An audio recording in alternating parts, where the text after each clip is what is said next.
अजातशत्रु या कुनिका ये मगध साम्राज्य के पहले राजवंश हरियाणा राजवंश के राजा बिंबिसार के बेटे थे। अजातशत्रु को अपने पिता बिंबिसार से उनका राजपाट चाहिए था और पिता बिंबिसार की हत्या का आदेश दिया। लेकिन जब उन्होंने यह आदेश दिया, उन्हें संदेशा मिला कि उन्हें एक पुत्र जन्मा है और अजातशत्रु के मन में स्नेह प्रेम उमड़ा और पिता की हत्या के उस आदेश को वापस लिया। लेकिन देर हो चुकी थी, पिता बिंबिसार की हत्या कर दी गई थी। अजातशत्रु बहुत आक्रामक थे। यहाँ पर हम अजातशत्रु की दो लड़ाइयों के बारे में बात करने वाले हैं। कोसला राजवंश के लोगों से हुई लड़ाई और लिच्छावियों से हुई उनकी लड़ाई के बारे में। राजा बिंबिसार की कई पत्नियां थी, उनमें से एक थी कोसाला देवी, जो कोसला राजवंश के राजा प्रसन्नजीत की बहन थी। कोसला राजवंश के लोगों ने बिंबिसार को दहेज में काशी दिया था। अब अजातशत्रु ने पिता की हत्या कर दी थी और कोसला राजवंश के लोगों ने काशी को अपनी ओर फिर से कर दिया। अजातशत्रु उनसे लड़ने निकले। अजातशत्रु की सेना और कोसला राजवंश की सेना जब रणभूमि में आए, तब एक समय ऐसा आया जब अजातशत्रु और कोसला राजवंश के राजा प्रसन्नजीत का आमना सामना हुआ।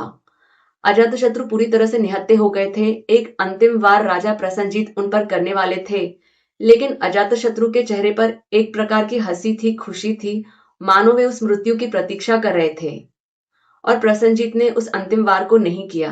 अजातशत्रु ने प्रसन्नजीत को बताया कि पिता की हत्या के दिए हुए उस आदेश से वह स्वयं दुखी है।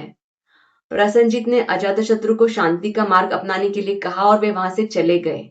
अजातशत्रु की मां थी चेलन्ना देवी, जो लिच्छावी समूह से थी। राजा बिंबिसार और लिच्छावियों के बीच यह अंडरस्टैंडिंग था कि वे राजा बिंबिसार के प्रांत की सीमा से अनमोल रत्न निकालेंगे और उन रत्नों का एक भाग राजा बिंबिसार को भेजेंगे। उस वर्ष लिच्छावियों की ओर से कुछ नहीं आया था और अजातशत्रु के पास उनसे लड़ने की एक वजह मिल गई थी। अपनी सेना को लेकर वे लिच्छावियों से लड़ने निकले, लेकिन लिच्छावी बहुत ताकतवर निकले।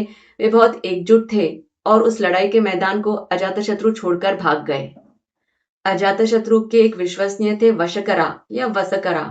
वे उनके पास आए और कहा कि वे लिच्छावियों के बीच जाकर रहेंगे और उनके बीच फूट डालेंगे और फिर अजातशत्रु उन पर आक्रमण कर सकते हैं।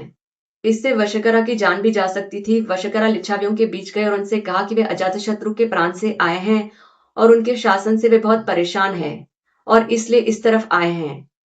कोई भी लिच्छावी उसकी बात मानने के लिए तैयार नहीं था। उनका कहना था कि उसे कारागार में बंद कर दिया जाए। एक वरिष्ठ लिच्छावी थे जिन्होंने वशकरा का साथ दिया और वशकरा को अपने साथ रखा। 2 वर्षों तक वशकरा लिच्छावियों के बीच रहे, उनके बीच फूट डालते रहे। तब तक अजातशत्रु ने लड़ाई की बहुत तैयारी की। 2 खूंखार यंत्र बनवाए जिनके नाम थे रथमुसला और महाशिलकंठका।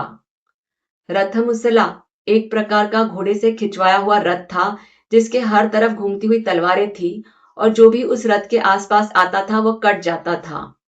महाशिलकंठका एक बहुत ही विशाल यंत्र था जो चाक पर चलता था और उसके अंदर कुछ लोग बैठे हुए थे।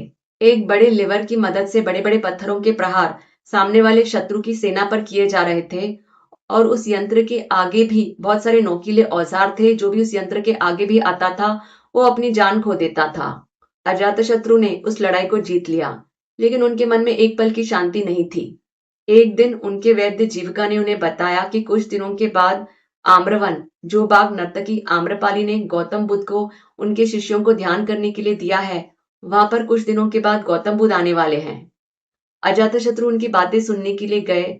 उन्हें विश्वास नहीं हो रहा था कि उस बाग में 1200 से भी अधिक लोग इतनी शांति से गौतम बुद्ध की बातें सुन रहे हैं। उनकी बातों का अच्छा प्रभाव अजातशत्रु पर पड़ा। आगे चल के अजातशत्रु के बेटे उदयन ने भी उनकी हत्या कर दी। उदयन ने मगध साम्राज्य की राजधानी राजगृह, जो आज के समय के बिहार का राजगीर है, उसे बदलकर पाटलिपुत्र, जो आज के समय का पटना है, ये किया। यह थी अजातशत्रु के बारे में कुछ बातें। यदि आप और जानते हैं तो कमेंट बॉक्स में लिख के बता सकते हैं।